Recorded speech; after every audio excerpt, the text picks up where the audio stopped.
Hello ladies and gentlemen, Snatchy8 here with game 2 between TLO and WhiteRa. The game I actually casted the first time around was I think the 5th game in the series, so I actually just found the replay back tonight, and I'm going to cast as much as I can, hopefully the entire series eventually. Maybe not all tonight, but we'll see how it goes. I keep play him. I don't know what they're talking about as far as play him is concerned. I've actually been starting to play him daily as much as I can, because it's fun. You get to practice against some better players, some grandmasters, and occasionally even some pros, which is pretty cool. And you get your stream featured on Team Liquid, so you get more viewers. Hopefully more people find out about me if they like me or not. Anyways, we're going to see. This is on Shadow Temple, the same as the last game that I casted myself against some player on the ladder. But this will be hopefully a higher quality game than my game. I'm sure it will be, actually. TLO, very talented Zerg player these days. I really like his play style. WhiteRa also probably one of the most popular players there is in the at least in the foreign or outside Korea community, European player, I guess, and probably in America too. A lot of players love WhiteRa and TLO. I don't really watch WhiteRa that much. I know he's really popular. I'm not sure why exactly. I don't really know a lot about him. Or I do watch TLO all the time. I love him. He has a good sense of humor. He's funny. He plays random. Well, he used to play random. He's just really cool player, I think. Anyways, WhiteRa going to be opening up a Forge fast expansion on this map, which is I don't know if I necessarily agree with this kind of opening on this map, because there's such a wide little choke here. Like, it's hard to wall this off entirely. However, if you're expecting your opponent to play standard, I guess, and not try to cheese you or something, then I guess it's okay. Which, considering a show match, I'm sure there's not going to be a lot of cheese or anything weird like that. But yeah, he's going to be taking that Nexus burst and letting TLO get this base up. But not sure why he didn't put a pylon there. I guess he went full first, so he realized it would just be a waste of money in the long run.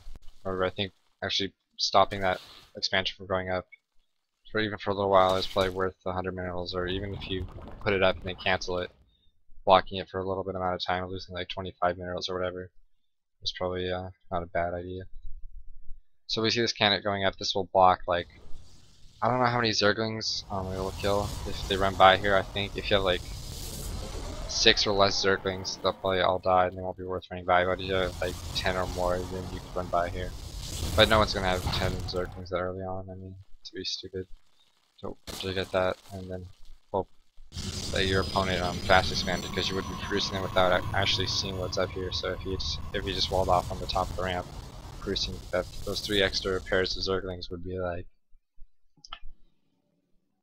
3 drones that you could have made, and they'd all be useless once you saw this was walled off up here. But if you made them on, I guess if you just kind of made a game to your opponent, you could probably just make those and it'd be worth it, because you get scouting information, get drone harassment back here on this map. But anyways, looks like nothing too crazy coming out of Outplayer yet. We're getting the double extractor that I think is pretty standard.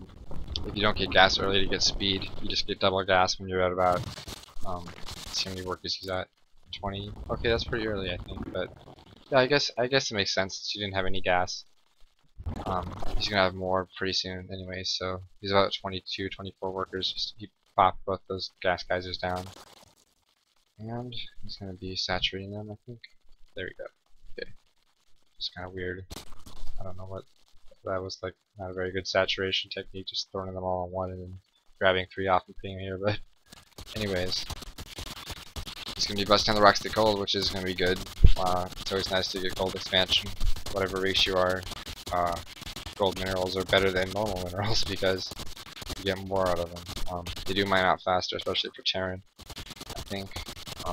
But you just get them faster. I don't care if they mine out faster. Like, why should that matter? You know, you get the minerals out of them. That's what's important. You take more bases, with that money. So you should always go for the gold, I think. if you can. But looks like he's gonna be sending that zealot first and then running away for some reason. I guess you probably couldn't have killed that stalker, but um, hopefully he's making some more zerglings to kill it. Yeah, he's got 14 zerglings on the way.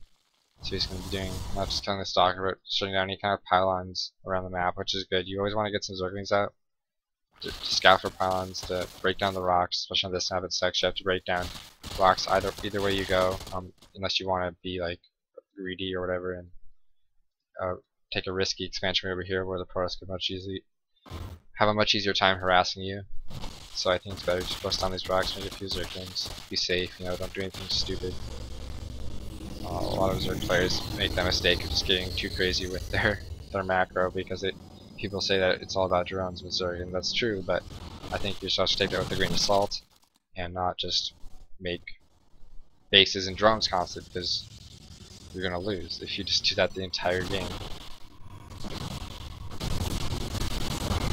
So looks like this pretty good by TLO, I think, getting a couple stalkers. However, he did lose a lot of Zerglings, so might have been about an even trade there actually, because he was taking shots from the cannon and the 2 zealots that were beating on his Zerglings. He lost quite a few Zerglings there. Let's take a look at the last tab here. So pretty, yeah, like I said, pretty even for both players. TLO a little bit 15 minutes behind. Doesn't matter really. Anyways, two Stargates coming out for WhiteRa here, so it looks like he's gonna be putting some possibly Mass Phoenix or Phoenix and Void Ray pressure. We'll see what he decides to do with that. However, TLO being the boss that he is, even though he hasn't really scouted this, he's getting a Hydra Den for some reason. So maybe that's just his plan all along to get a Hydra Den. However, he is losing this queen, which is not good at all.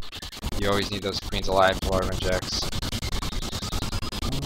Yeah, it looks like I don't know what WhiteRa is doing in here. He was lucky he got that queen, I feel like. He was off creep and he couldn't get away with it, but this aggression with just zealots like this seems kind of silly to me. There should be actually some spine cars, I feel like. TLO kind of messed up here a little bit by not building any spine cars up here. And now there's going to be this, which he should just pull all this stuff back, wait for these zealots to come out here and try to attack the hatchery before he engages this army. He should be wasting all these lings in here like this, because these zealots, if they just stand hold position right here, they just like have an infinite choke where they just kill lings indefinitely. I guess you wanted to clear him out quickly so he could be ready for the next wave of Porkins, but I mean, zealots can't really do anything if they're just gonna hold position back here by the mineral field until you need to get it saturated. You can just wait till you get some roaches out. Don't send your lings in, just keep on hold position back here. And then if he tries to move out and attack the hatch, get us around on the zealots. I think it's a better option. And all these overlords right here in the middle, probably not the best position for them. However, we're going to see a counterattack with roaches. That's quite a few roaches. Wow. And a Nidus Worm going down as well, so we're going to have +1 range, or +1 missile attacks and Hydra range, and he's going to be doing some kind of aggressive Nidus Worm. However, there are Void Rays moving across the map now. That's 6 Void Rays, which is going to be pretty hard to deal with unless he has enough Hydras out. Which he's doing 3 Spore Crawlers. How does he know this is here? How does TLO know? Maybe he saw this army moving across the map. I don't know, but he got 3 Spore Crawlers out. I guess he assumed it because of all the zealots. I guess he kind of assumed there's some kind of gas thing, so it's either going to be DTs or Void Rays, I guess, which go through Spore Crawlers to deal with. I don't know, maybe he spotted those. But I'm sure he actually probably saw them when he took the Watchtower with his roaches moving across the map, actually, so he probably saw it coming. But now you see there's going to be a lot of Void Rays, and I don't think there's enough Hydras here to deal with this. Yeah, he doesn't have enough gas. Queens and Hydras getting just torn apart. This attack here is going to be denied by these Void Rays, so it looks like WhiteRa actually might take this game. Yeah, looks like TLO is going to GG. And that will be game 1, technically game 2, between TLO and WhiteRa on their show match, best of 11 show match. And we'll get the next game started for you guys, so thanks for watching, and see you in game 3.